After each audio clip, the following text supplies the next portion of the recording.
Welcome back to the channel, guys. Let's go. Have you watched my trip to Blåisvannet? That's over there.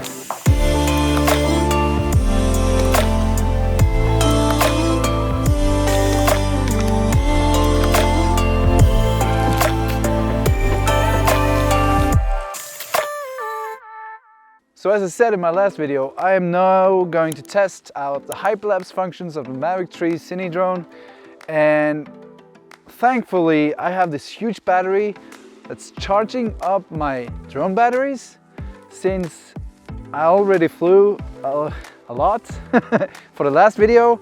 So this is my EcoFlow Pro and it's charging my drone batteries right now. And as you can see, it's got 34 hours left, and that means that the last Mavic 3 battery is almost full. And I've charged 1.5 battery and it's still at 87%. And it's charging through the DC port, one of the DC ports on the side here. So it's actually pretty damn amazing what this battery does. I bring it along with me on road trips all the time because you never know when you need to charge batteries, and this thing saves you. So, like I did in the last video, I'm gonna screen record what I see on the controller, as well as capturing video or hyperlapse with the drone. And I'm gonna try to film myself, because this time I'm not running around with the drone flying around me, so I can actually bring the camera with me for that part as well. Remember this?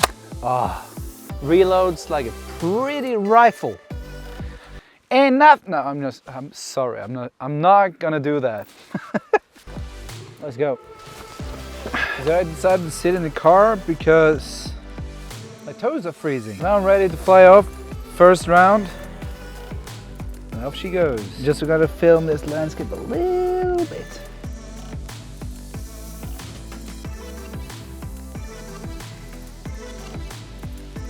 Pretty damn beautiful.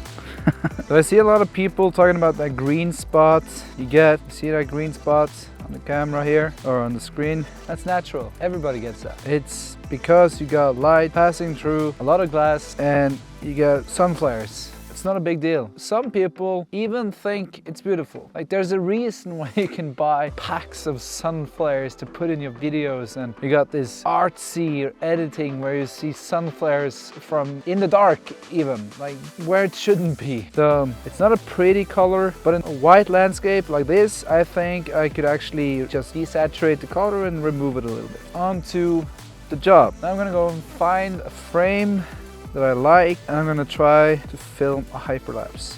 So I press here, go down to hyperlapse. I'm gonna test out my favorite version of hyperlapse first. You select the direction the drone is gonna fly in, you set it, you can twist the drone or whatever you do, and it will fly in that direction. I usually just fly the drone straight. I think it's more pleasing. I think if you do too much crazy stuff while filming a hyperlapse or time lapse, it doesn't turn out as good as you think it will. So I'm just put it like this, press down here where it says unlocked, you press locked. Now it's flying in this direction, hopefully. Got intervals, 2 seconds. I want it to be 8 seconds long. As you see, above the 8 seconds, if you twist it to 10 seconds, it's going to take 8 minutes and 20 seconds. It's going to take 250 frames. But anyways, moving on. I want a 6 second long video, maybe 8. Yeah, 8. Let's do 8. It's going to take 200 frames. When that's done, I'm going to press here, make sure I like the settings. Now it's a little bit dark, but that means I get more details in the sky, and I can lift those shadows and stuff. Shooting at ISO 100 because I want the least amount of noise possible. Shooting at f4.5 because I'm trying to get the sharpest possible image. So here you see my settings. It's one stop underexposed. If you ask DJI or the Mavic 3, I think it's good looking at the histogram. You can get focused as fuck or focused motherfucker. Okay, press this button, sit down and wait. See you when it's done. And like that, it's done. See the exposure stayed at -1. That's perfect. This is the result. So the result straight out of the drone is pretty impressive. It's not perfectly stable, it's a little bit wobbly, but this is the result when I've edited it and stabilized it in post myself. It's just amazingly smooth. Damn, looks great, right? I haven't actually watched it. I'm just assuming it's great. But let's move on to the next way of doing it. The free. So in this one, you can actually move it around, do whatever you want. It's like flying the drone at very slow speed while taking photos that will be put into a hyperlapse. It might be cool, I don't know, but for me, the pleasing ones are the ones that are not wobbling, moving around, but we can try it out. Okay, so choose here, you get an instruction on the screen here of how you can do it. I'll just put this at 6 seconds because I'm not gonna fly, or put it at 5.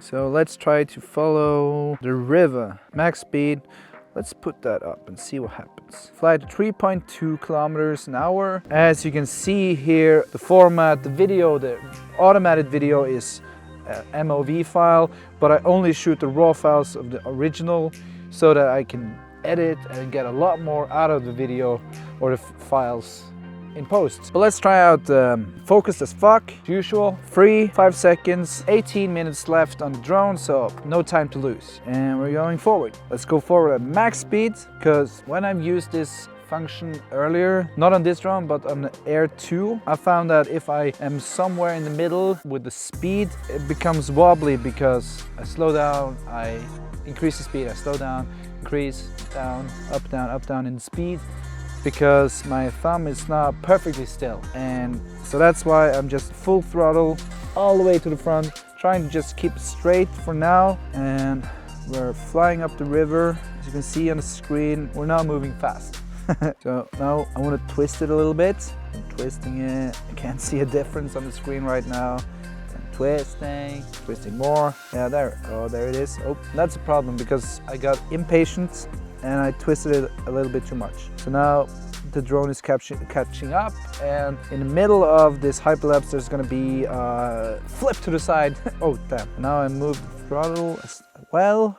Okay, so now I can move it back. I can snake it back, and I'm just gonna, like, I've already ruined the hyperlapse, so why not just flip it? Just to prove that you can do weird stuff with it. And then stop and drop. 1 minute left. Now I'm going diagonally with the controller, and I'm twisting this as well. It's not gonna look good, but it's at least we're trying it out. Okay, free. I don't know what I'm doing right now. Okay, so we're done, and this is what it looks like.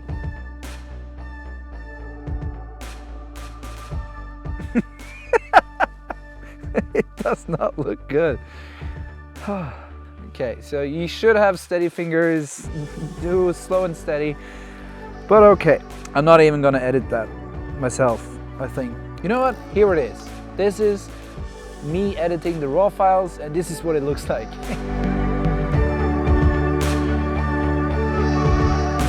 Still doesn't look good, does it? Well, it tried. I ruined it. It was not the drone's fault, it was it was my fault. Definitely my fault. The next one is circle. Problem is, looking at the landscape around, there's not much I would like to circle. You know what? I'm gonna try to circle some of these trees, as there's a lot of contrast to help the drone stay on target. Try and select those trees and focused as fuck. 5 minutes, see you then. I can see this function being very useful, at least if you're out hiking.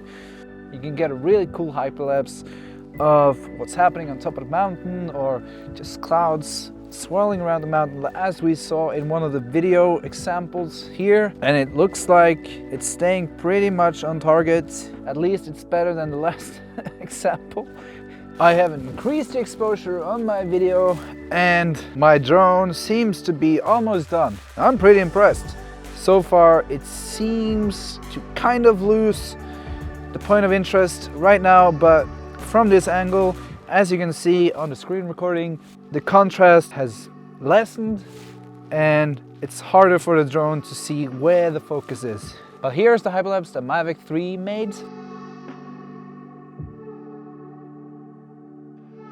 honestly, there's not a lot happening because we don't see the sky a lot in this framing, the automatic framing that DJI has done, but the stability and like it's pretty much on point. Yeah, it's losing, as I said, it lost focus at the end, but it's still stable and it's still centered pretty much on what we focused on, which was a clump of trees, and it was a big clump of trees as well. I'm impressed. I'm really impressed. And this is the version where I've edited it myself.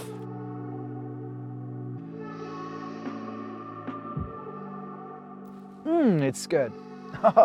I haven't seen it, but I'm just expecting it to be good because you can see more sky in the one I made compared to the one DJI made. So I'm definitely gonna use that moving on. And talking about moving on, let's move on. Now there's one last way of doing it, which is the waypoint. And this one, I have seen some pretty cool hyperlapses done with the waypoint thingy.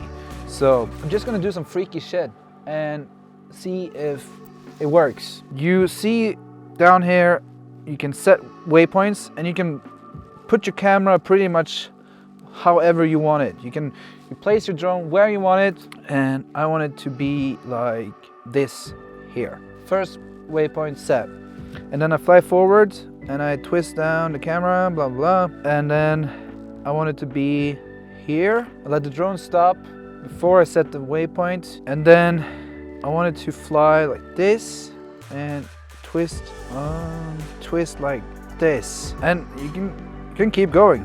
You can keep going a lot, like a lot, and then go up here.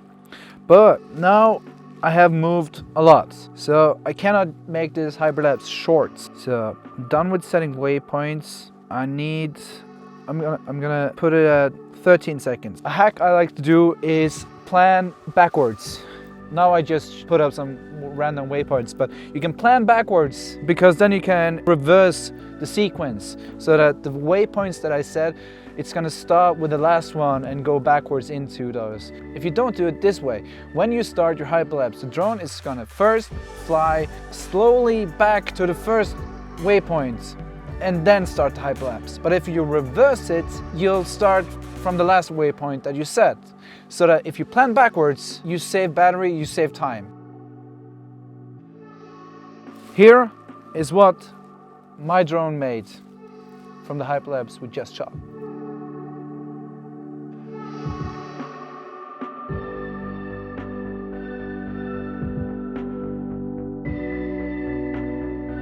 I'm gonna say it again, I'm impressed. It's extremely stable and it looks like it hits every one of those waypoints that I put in, and like I'm just impressed that it's stable.